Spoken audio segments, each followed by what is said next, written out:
ಪುರಿ ಜಗನ್ನಾಥ ಯಾತ್ರೆಯಲ್ಲಿ ಕಾಲ್ತುಳಿತ ಸಂಭವಿಸಿ 600ಕ್ಕೂ ಹೆಚ್ಚು ಜಗನ್ನಾಥನ ಭಕ್ತರಿಗೆ ಗಾಯಗಳಾಗಿವೆ. ಪುರಿ ಜಗನ್ನಾಥ ಯಾತ್ರೆಯಲ್ಲಿ ಕಾಲ್ತುಳಿತ ಸಂಭವಿಸಿ 600ಕ್ಕೂ ಹೆಚ್ಚು ಜಗನ್ನಾಥನ ಭಕ್ತರಿಗೆ ಇದೀಗ ಗಾಯಗಳಾಗಿವೆ. ಯಾತ್ರೆ ವೇಳೆ ಜಮಾಯಿಸಿದ್ರು ಲಕ್ಷಾಂತರ ಭಕ್ತರು. ಅಂತಹ ಸಂದರ್ಭದಲ್ಲಿ ಕಾಲ್ತುಳಿತ ಸಂಭವಿಸಿದೆ. ಹಲವರ ಸ್ಥಿತಿ ಇದೀಗ ಗಂಭೀರವಾಗಿದೆ. ಚಿಕಿತ್ಸೆಯನ್ನು ಕೊಡಿಸಲಾಗ್ತಾ ಇದೆ. ದೇಶ ವಿದೇಶದಿಂದ ಸಾಕಷ್ಟು ಭಕ್ತಾದಿಗಳು ಅಲ್ಲಿಗೆ ಆಗಮಿಸಿದ್ರು.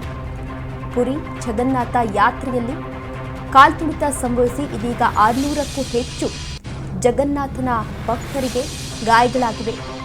ಯಾತ್ರೆ ವೇಳೆ ಲಕ್ಷಾಂತರ ಭಕ್ತರು ಆಗಮಿಸಿದ್ರು ಪುರಿ ಜಗನ್ನಾಥನ ದರ್ಶನವನ್ನು ಪಡೆಯಲು. ಅಂತಹ ಸಂದರ್ಭದಲ್ಲಿ ಈ ಅವಘಡ ಸಂಭವಿಸಿ ಹಲವರ ಸ್ಥಿತಿ ಇದೀಗ ಗಂಭೀರವಾಗಿದೆ. ದೇಶ ವಿದೇಶದಿಂದ ಬಂದಿದ್ರು ಭಕ್ತಾದಿಗಳು.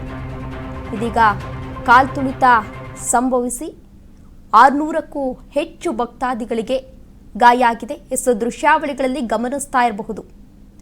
ಎಷ್ಟೊಂದು ಜನ ಭಕ್ತಾದಿಗಳು ಅಲ್ಲಿಗೆ ಆಗಮಿಸಿದ್ದಾರೆ ಅಂತ. ಲಕ್ಷಾಂತರ ಭಕ್ತಾದಿಗಳು ಆಗಮಿಸಿದ್ರು.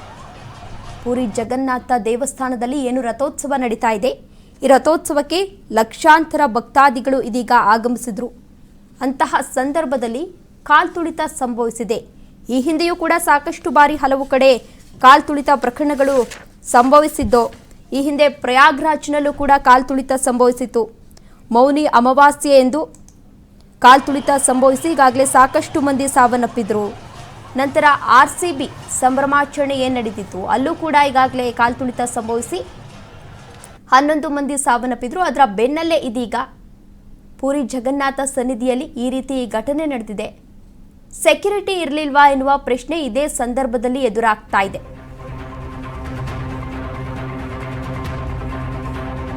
ತಾಳಧ್ವಜ ರಥ ಎಳೆಯುವ ವೇಳೆ ಕಾಲ್ತುಳಿತ ಸಂಭವಿಸಿದೆ. ಗಜಪತಿ ದೊರೆ ಅರಮನೆ ಶ್ರೀನಗರ್ ಬಳಿ ಈ ಘಟನೆ ಕೂಡ ನಡೆದಿರುವಂಥದ್ದು.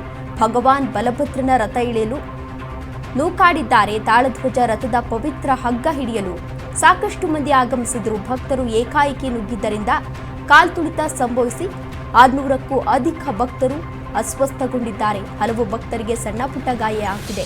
ಅವರೆಲ್ಲರನ್ನು ಕೂಡ ಆಸ್ಪತ್ರೆಗೆ ದಾಖಲಿಸಿ ಚಿಕಿತ್ಸೆಯನ್ನ ಕೂಡ ಕೊಡಿಸಲಾಗ್ತಾ ಇದೆ. ತಾಳಧ್ವಜ ರಥ ಎಳೆಯುವ ವೇಳೆ ಕಾಲ್ತುಳಿತ ಸಂಭವಿಸಿದೆ. ಗಜಪತಿ ದೊರೆ ಅರಮನೆ ಶ್ರೀನಗರ್ ಬಳಿ ಈ ಘಟನೆ ಕೂಡ ನಡೆದಿದೆ. ಭಗವಾನ್ ಬಲಭದ್ರನ ರಥ ಎಳೆಯಲು ನೂಕಾಡಿದ್ದಾರೆ ಜನರು. ಲಕ್ಷಾಂತರ ಮಂದಿ ಆಗಮಿಸಿದ್ರು. ಅಂತಹ ಸಂದರ್ಭದಲ್ಲಿ ಬಲಭದ್ರನ ರಥ ಏನಿತ್ತು ಆ ರಥವನ್ನ ಎಳೆಯಲು ನೂಕಾಡಿದ್ದಾರೆ. ತಾಳಧ್ವಜ ರಥದ ಪವಿತ್ರ ಹಗ್ಗವನ್ನ ಹಿಡಿಯಲು ಸಾಕಷ್ಟು ಮಂದಿ ದೌಡಾಯಿಸಿದ್ರು. ಭಕ್ತರು ಏಕಾಏಕಿ ನುಗ್ಗಿದ್ದರಿಂದ ಈ ಕಾಲ್ತುಳಿತ ಸಂಭವಿಸಿದೆ. 600ಕ್ಕೂ ಅಧಿಕ ಭಕ್ತರು ಇದೀಗ ಅಸ್ವಸ್ಥಗೊಂಡಿದ್ದಾರೆ. ಹಲವು ಭಕ್ತರಿಗೆ ಈಗಾಗಲೇ ಗಂಭೀರವಾಗಿ ಗಾಯಗೊಂಡಿದ್ದಾರೆ. ಇನ್ನೂ ಹಲವು ಭಕ್ತರು ಸಣ್ಣ ಪುಟ್ಟ ಗಾಯಕ್ಕೆ ಒಳಗಾಗಿದ್ದಾರೆ. ಅವರೆಲ್ಲರನ್ನೂ ಕೂಡ ಈಗ ಆಸ್ಪತ್ರೆಗೆ ದಾಖಲಿಸಿ ಚಿಕಿತ್ಸೆಯನ್ನ ಕೂಡ ಕೊಡಿಸಲಾಗ್ತಾ ಇದೆ. ಒಡಿಶಾದ ಪುರಾಣ ಪ್ರಸಿದ್ಧ ಪುರಿ ಜಗನ್ನಾಥನ ಸನ್ನಿಧಿಯಲ್ಲಿ ಸಂಭವಿಸಿರುವ ಭೀಕರ ಕಾಲ್ತುಳಿತದಿಂದ ಹಲವಾರು ಜನರು ಇದೀಗ ಆಸ್ಪತ್ರೆಗೆ ಸೇರಿಕೊಂಡಿದ್ದಾರೆ. ಜಗನ್ನಾಥ ಯಾತ್ರೆಯ ಮೊದಲ ದಿನದ ರಣಯಾತ್ರೆಯನ್ನು ಕಣ್ತುಂಬಿಕೊಳ್ಳಲು ದೇಶ ವಿದೇಶಗಳಿಂದ ಲಕ್ಷಾಂತರ ಭಕ್ತರು ಆಗಮಿಸಿದ್ರು. ಇಂತಹ ಸಂದರ್ಭದಲ್ಲಿ ಕಾಲ್ತುಳಿತ ಸಂಭವಿಸಿದೆ. ಗಾಯಗೊಂಡ 600ಕ್ಕೂ ಹೆಚ್ಚು ಭಕ್ತರನ್ನು ಚಿಕಿತ್ಸೆಗಾಗಿ ಹೈಟೆಕ್ ಆಸ್ಪತ್ರೆಗೆ ಇದೀಗ ದಾಖಲಿಸಲಾಗಿದೆ. ಇವರಲ್ಲಿ 173 ಜನ ಹೈ ಡಿಪೆಂಡೆನ್ಸಿ ಯೂನಿಟ್ಗೆ ದಾಖಲಿಸಲಾಗಿದ್ದು ಅವರಿಗೂ ಕೂಡ ಹೆಚ್ಚಿನ ಚಿಕಿತ್ಸೆಯನ್ನು ಕೊಡಿಸಲಾಗ್ತಾ ಇದೆ.